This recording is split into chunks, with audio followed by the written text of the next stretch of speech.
Hello and welcome to this episode of Why Engineering, where we would be having the state focus on the state of Uttarakhand.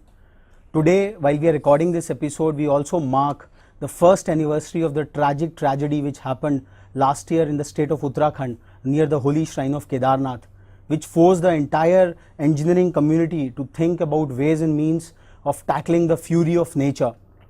Today we have with us Professor S.S. Mantha, the Honorable Vice Chancellor, the Honorable Chairperson of the All India Council for Technical Education, which regulates the bulk of the engineering institutions across the length and breadth of the country. We also have with us Professor K.K. Raina, the Honorable Vice Chancellor of the DIT University, located in the picturesque hills of Mussoorie in the capital city of Dehradun. I welcome you both, sir, to this episode. My first question to Professor K.K. Raina, sir, at DIT University, what kind of imagination, aspiration and accomplishments you are driving out there in the engineering education space? You see, DIT University was established about 15 years back, and if I look at the memoranda of association that time, the understanding that what we have to do, I would say that in a short span of 15 years, the DIT University is becoming as one of the big education institutions in this part of the country, which is Uttarakhand. Uttarakhand, being one of the new states in our country, needs a great inspiration from good institutions and the great institutions who will set forth the ball rolling for higher technical education in Uttarakhand in particular, and you should be a role model for the nation that those states which are coming as the new states can also contribute significantly for the growth of highly skilled, achievable, goal achievable manpower in this country. And I would say that DIT is doing very good in that direction. My next question to Professor Mantha, sir, we do have a multi-layered technical educational framework in the entire country. At the top we have the IITs, NITs, other premier institutions. Then we have these emerging private universities and deemed universities, and the bulk of technical institutions with the state technical universities. What is your prescription? What kind of direction you would like to propose to institutions like DIT, which have taken the private university status, as in research, as in teaching, as in innovation? What kind of dominant direction would you prescribe for them? Now, first of all, you said something about engineering and the kind of tragedy that took place in Uttarakhand about a year back. I just want to say that as engineers, professional engineers, with a lot of understanding of what systems are, and when the systems are put together, how they function, the dynamics of the whole thing. I think the first fundamental issue that engineering community should realize is that you respect the nature, respect the laws of nature, and also see that there is a logic behind what you do. Now, what has happened is probably because you tend to go into a greedy mode and you start believing that anything can be done. Certainly anything can be done provided technology is used for that purpose and you have a respect for those rules of nature, rules of game and so on. Above all, sustainable development must be there. These are the fundamental principles which an engineer should function. Probably if these things had been taken care of, the kind of tragedies that happened may not have happened. Now, coming back to your question, yeah, we have some very good institutions at the top, like the IITs in the engineering sector, and we have some very good institutions within the government sector, though it's small, and we also have some extremely good institutions in the private sector. According to me, from the kind of data that we have, we believe about 20% of the institutions at the top in the AICTE domain are doing extremely well. They are very well disposed of in terms of faculty, in terms of infrastructure and so on. And the next 40% probably have a lot of potential to get into the top bracket, provided they look at the entire teaching learning process as something that needs a lot of input over a period of time. And obviously there is some 25-30% of institutions where a lot of inputs are required there to really make the grade. But they probably lack in almost all the areas that you have said, be it in faculty, be it infrastructure, be it research, be it whatever. At the same time, the institutions at the top that we have described, they are doing a lot in terms of quality initiatives and so on. Their teaching learning processes are probably as good as any in the world, but what differentiates is the internationalization that we talk about. For example, simple things like even in our best of the IITs, we have very few faculty, let's say from Stanford, from Georgia Tech, or the other universities, who come in and spend a full semester. How many of them really do that? Forget about the second layer, the third layer, and so on. How many of our students from abroad come to our institutions to study? And that's really one benchmark that shows the quality of the institutions here, and there needs to be a lot more done both in the regulatory framework as well as the quality initiatives that are taken within these institutions. The other point is the lack of interaction with the industry in terms of research or in terms of projects, in terms of new developments that happen, in terms of internships, both for students and faculty. In fact, these are the finer things which differentiate the best from the rest. So therefore, I believe, yes, the institutions have a lot of potential, at least the top 25%, and they should go all out to create meaningful collaborations with some of the best in the world. It's not necessary that the entire institute collaborates with the entire institute here or entire university here. The expert areas can always be identified. If some institution has good faculty in electrical engineering, they should identify some good institution outside the framework and have a meaningful collaboration in the electrical engineering department. That can happen in almost all the institutions. One other dimension that we really need to look at seriously in this country is the introduction of liberal sciences, social sciences, and which singularly lacks in most of our curriculum in the universities and so on, which tends to make our engineers more single dimensional, and the lateral thinking abilities, some people they manage over a period of time by going through extracurricular activities and so on, but somewhere you need to relook at some of the curriculum that institutions are doing. I know it's extremely difficult to put everything together, but audit courses, value-added courses, programs, those kind of things can always come about. My next question to Professor Raina. Sir, while there is a view about globalized engineering education, as Professor Mantha has been talking about, and the internationalization which will come when India has been approved in the Washington Accord, but there is also a dominant thought that what about the localization, the bulk of the institutions which we have got addressing the local problems, the regional problems. Dehradun is a city for institutions in multiple disciplinary levels. So what is your view as a Vice Chancellor of a private university? Like what kind of local and regional challenges can an institution like yours can look into and give a meaningful role to the students at large? Mr. Mittal, I think I put it as advantageous Dehradun and DIT University.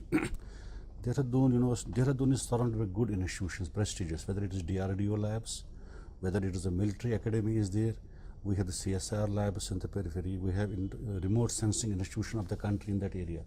And there's where I find that Dehradun DIT University can play a very important role. My endeavor, I have joined that place very shortly, is to have a network with these institutions where our youth, the engineering graduates, get a good training, because infrastructure that is established in these laboratories of a very high degree of order as well as the precision.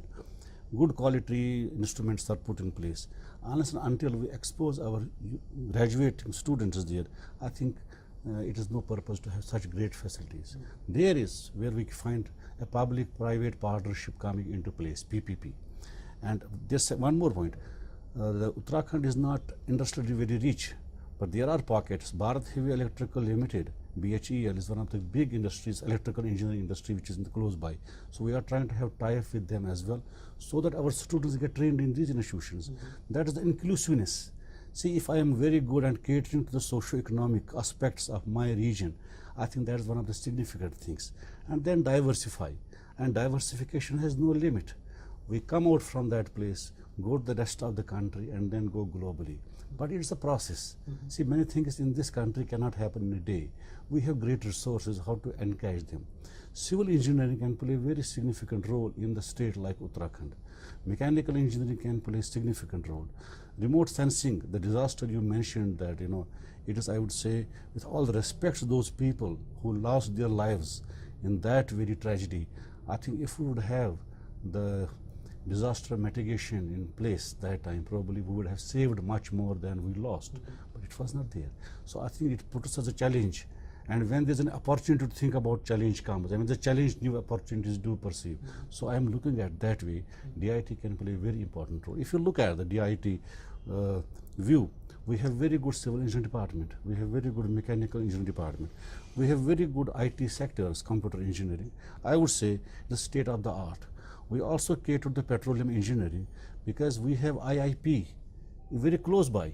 I think why not make use of the scientists in IIP, which can be as adjunct faculty, visiting faculty to us, and our students can go to IIP and get benefit of what is infrastructure available. That is what the inclusiveness, the local aspects come in. Then we have the Indian Military Academy. See, we need engineers. See, we used to say engineers of construction and engineers of destruction many years back. I think today it is the construction only. I look at it at a very positive approach. Government of India, Ministry of Defense has made great contributions in IMA Act. We produce the greatest, the best, the brilliant NDA graduates from that place. Clement Town is close by, where there is army establishment, air force establishment. I think that's where I find the young people who come to engineering education can also look at as a nationalistic view how we can help our own country.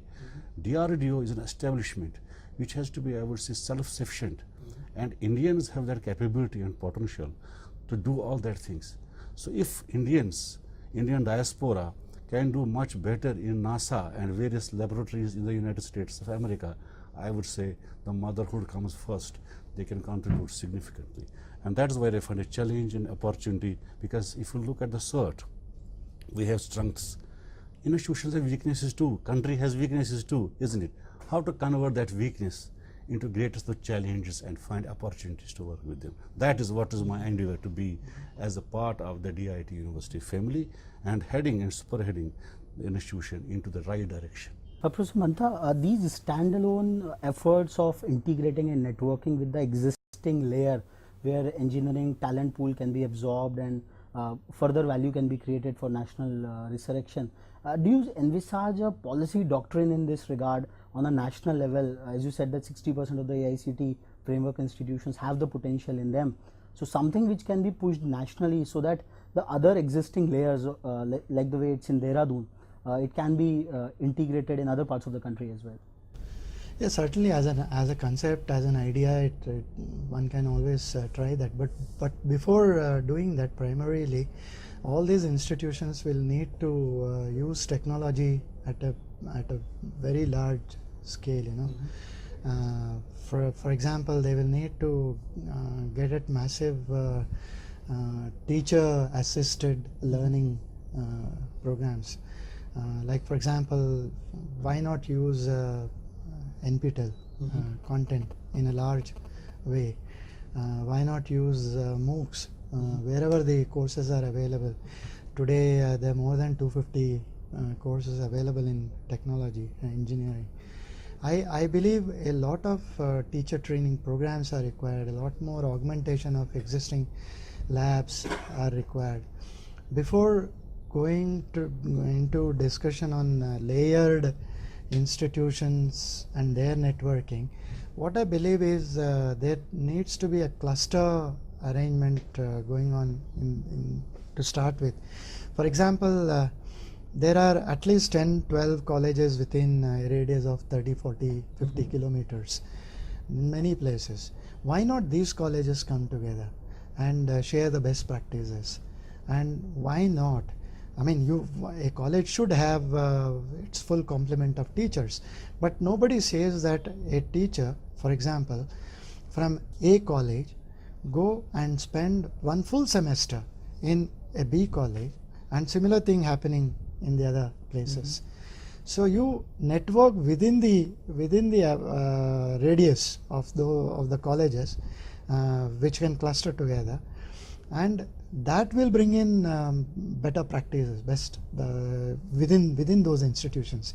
Once that is successful, when that model is successful, then you move out. It's very difficult for teachers to go out and there are many other reasons, you know, the local dynamics and things like that. Generally of the view that the regulation is quite so tough that they cannot attempt and experiment upon this academic excellence part of it. I don't think so. I mean, these are all fears which are unfounded. First, we don't keep any such position within the regulation. All that we say is the complement of teachers who are required for a certain conduct of a certain program, and the student-teacher ratios, they have to be maintained. We don't say that this teacher cannot go there and teach in a different college. I mean, these are all local issues. I don't think any regulatory process would preempt that. But having said that, what really happens is within the university, the curriculum is common. All the colleges follow the same framework.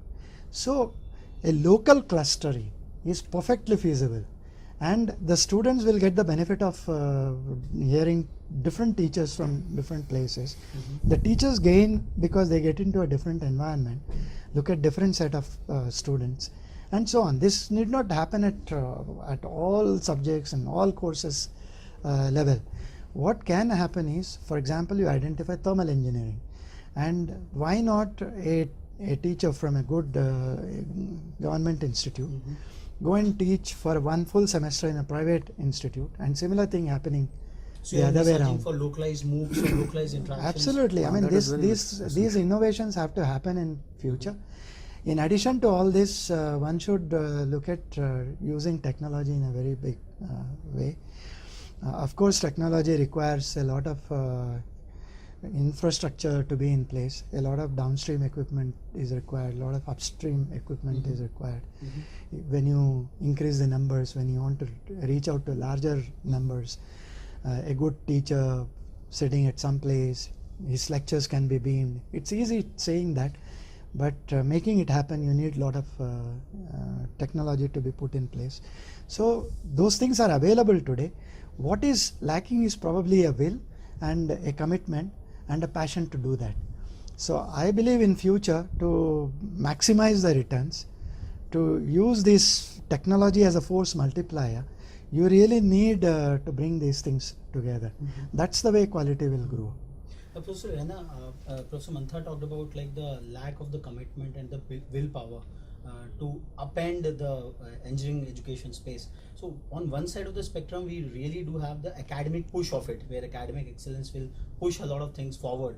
On the other side of it, there is an industry and the government pull side of it. So where do you see the mix of both of them? Where this, what kind of a mix you envisage for? I think we need to create very effective industry and student interactions. AICT itself had such big programs over the years. MHRD was supporting it, AICT was supporting it. But I think it needs to be more effective. It should not be only in the papers or funding that projects. What comes out of it is also very, very essential. And for that, I think industry partnership with academia. See, what industry needs is not basic, just the convention only. It is the objective-oriented education. I think we need to re-engineer our engineering in that direction. Create a curricula where student gets the first-hand information that what I have to do. It can be taught by an industry expert, by an R&D expert in different labs. It should not be only the conventional mode of teaching. Like in best of the systems, they have the credit-based education system. Can we bring credit-based education system in this country too? It is not that I have completed this course, I have become an engineer. No, there has to be the practical objectivity in it. We at DIT University are looking at that way. I'm sure that we shall contribute to this type of education, and the models which are best perceived models in best of the universities in the world are the ones which we need to try because they are tested ones. And our education system, engineering in particular here, needs to be also relooked at it. Because see, the biosciences, bioengineering is coming in a big way, and we feel that bio is not important in engineering curriculum. Professor Mantha rightly said how much social science component is given in the education. See, our human body itself is a big engineering machine. If we look at, analyze it, I think we get the best of the education from our own side systems. So there is a need for a change, there is need for relooking at the systems, and I am sure that AICT, under the valued and dynamic leadership of Professor Mantha, is already looking in this direction, and we look forward. We in the private university, wherever the government feels that we can support it, I will be the first person to come forward that this is what we can offer. See, faculty training is, I would say, very, very important, essential in this country. If you look at the engineering scenario, looking at the best benchmarked institutions to the bottom ones, where is faculty? We put certain guidelines. If you have this program, you need N professors, N-1 professors and associate professors. There are people. So because we neglected teaching a lot, unless and until we cater to that. At DIT University, we are creating a faculty development cell which is going to train people, not only others, but we will get our trained people first, train those who are in the region, and I'm sure that we will reach the nationhood. You see, the NITR concept, which was perceived to train people in polytechnic education many, many years ago, this country has the pockets. In Bhopal, we have one, we have in Chandigarh and other places too. I think it has to come to a bigger way. UGC have that faculty induction programs, faculty recharge programs, but it should not come late. I think we need to have the planning in the departments, in the institutions, in the associations, that we need so many people in the next 2 years. We need so many people.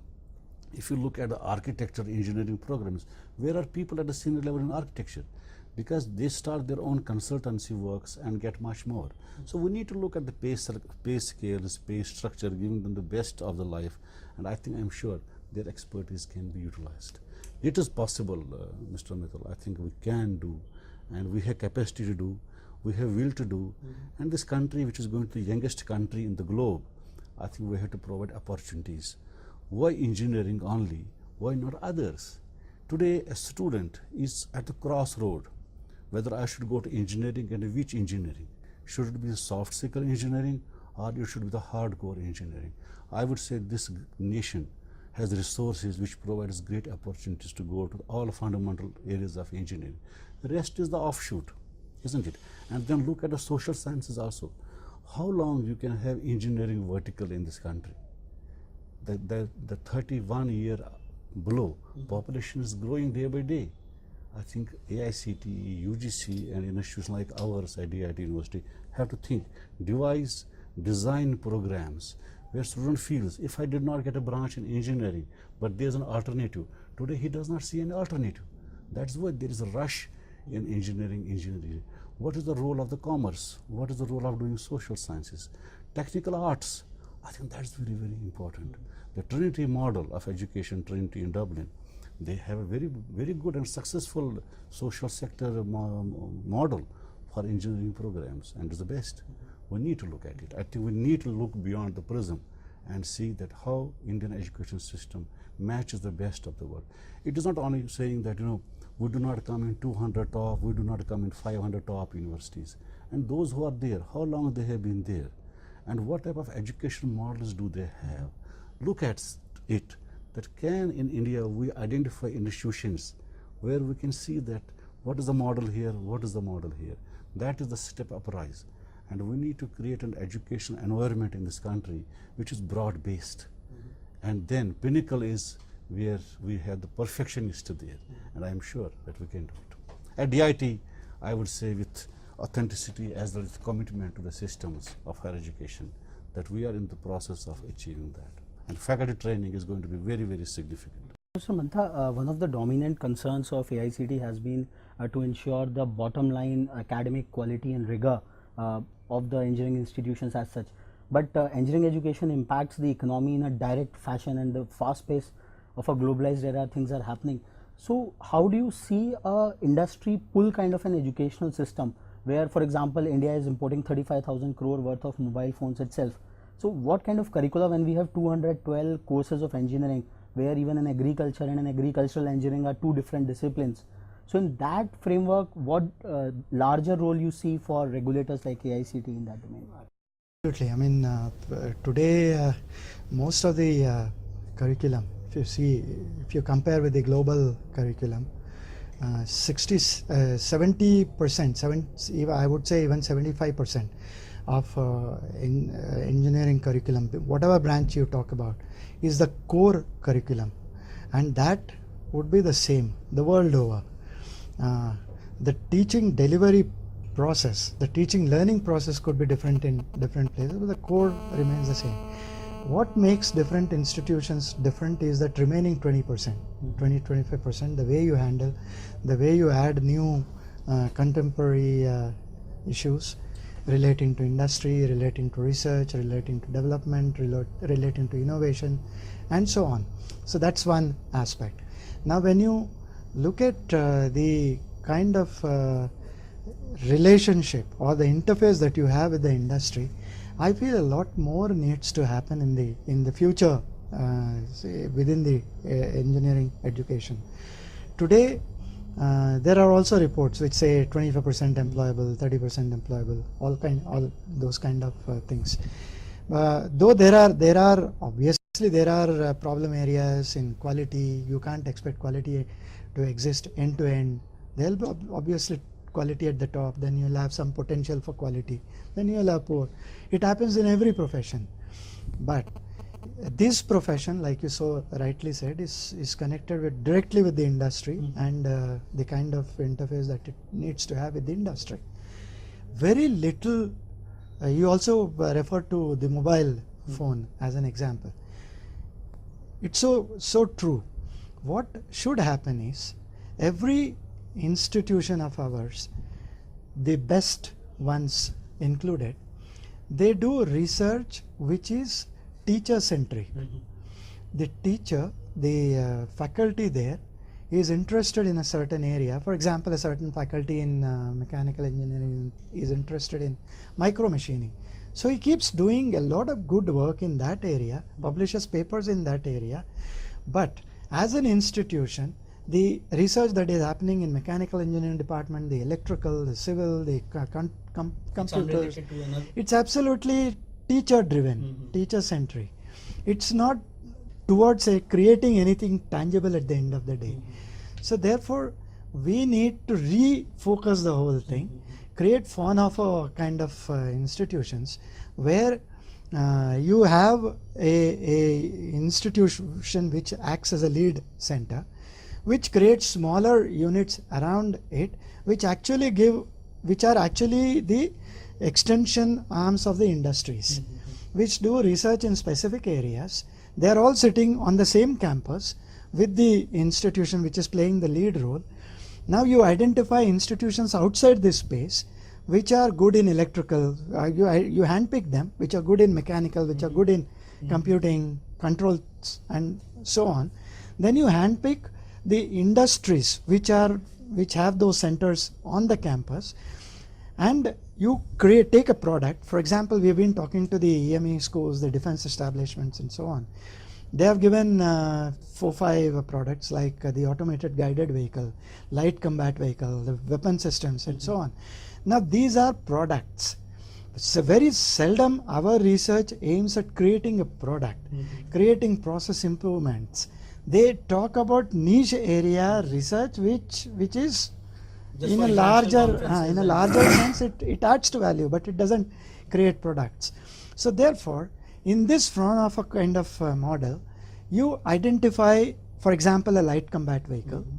There are all kinds of systems in that. There are electrical, there are mechanical, there are infra, there are civil, there are control, computing, software, everything is there.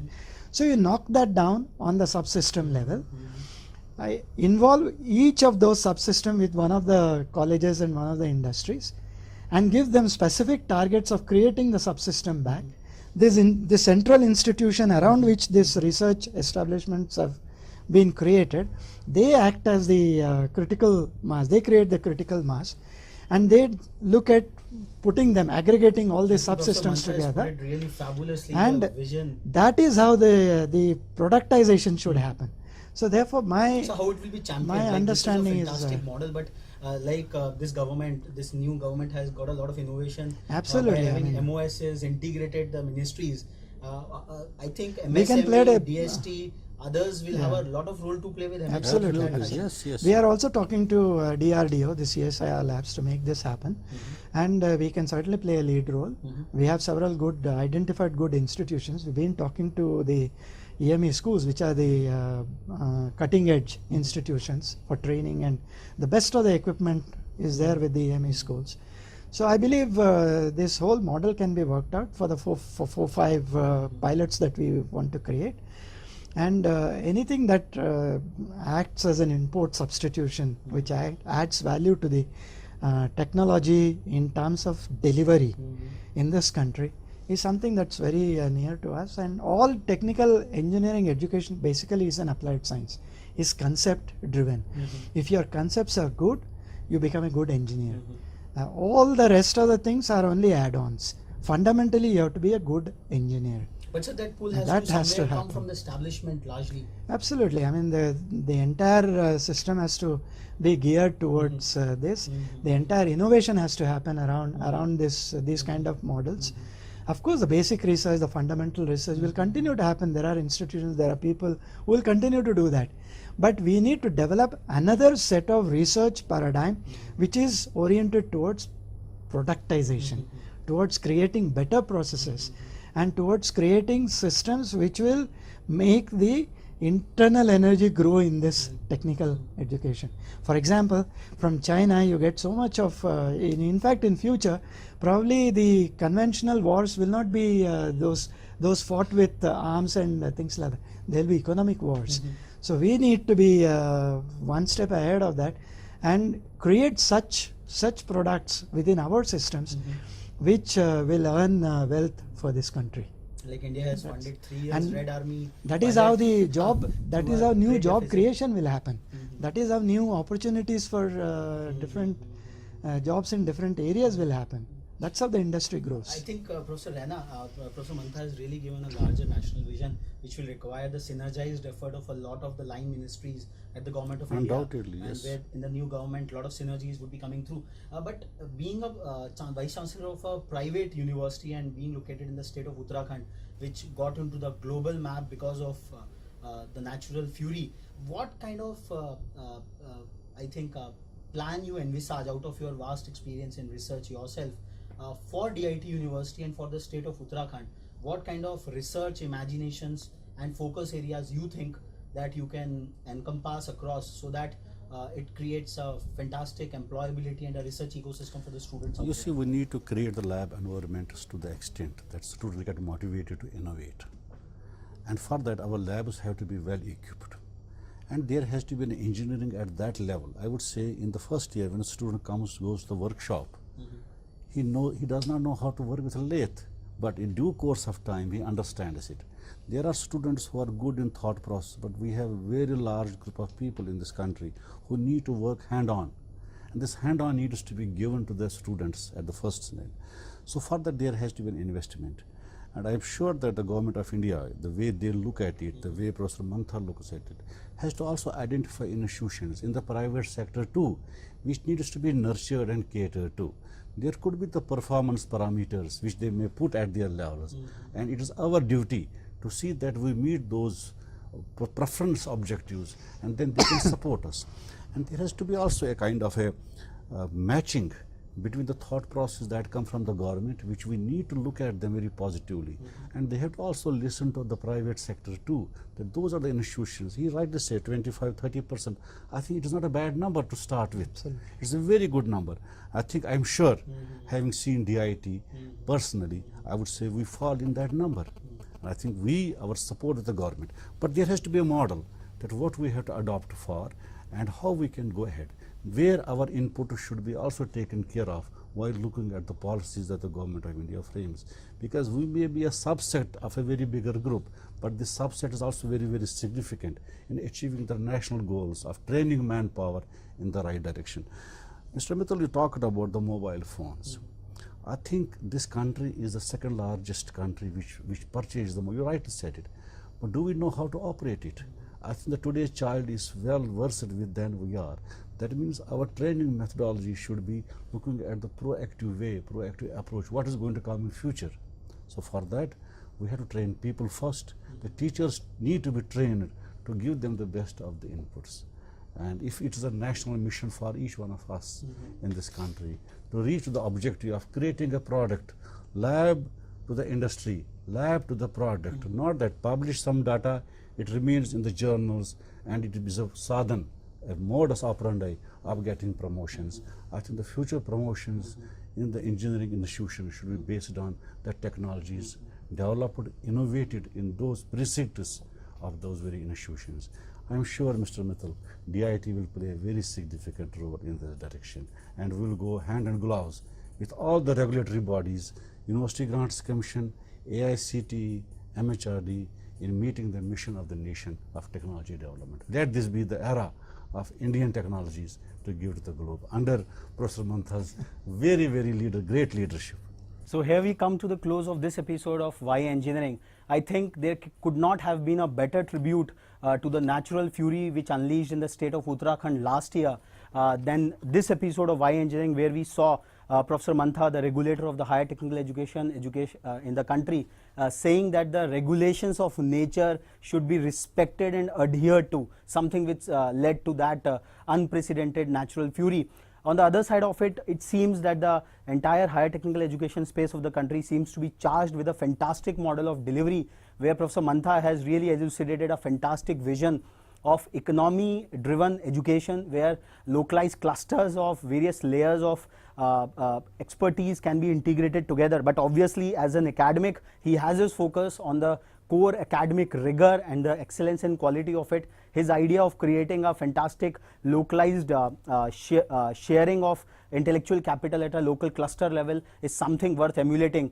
I think this episode of Why Engineering would really give ideas even at the national level, where a lot of interventions which have happened at the government level when a lot of ministries have been cross-linked. So MHRD has to look into a different schema where the other strategic ministries like DST, like MSME, like Department of Public Enterprises, who really have a larger vision of strategic priorities for the country, would be able to give some policy directives and inputs to the Ministry of Human Resource Development. I think it was a really fantastic interaction with Professor S.S. Mantha, the Honorable Vice Chancellor of the Honorable Chairperson of All India Council for Technical Education, and Professor K.K. Raina, the Honorable Vice Chancellor of DIT University. We would be back again with yet another interesting episode of Why Engineering. Till then, stay tuned.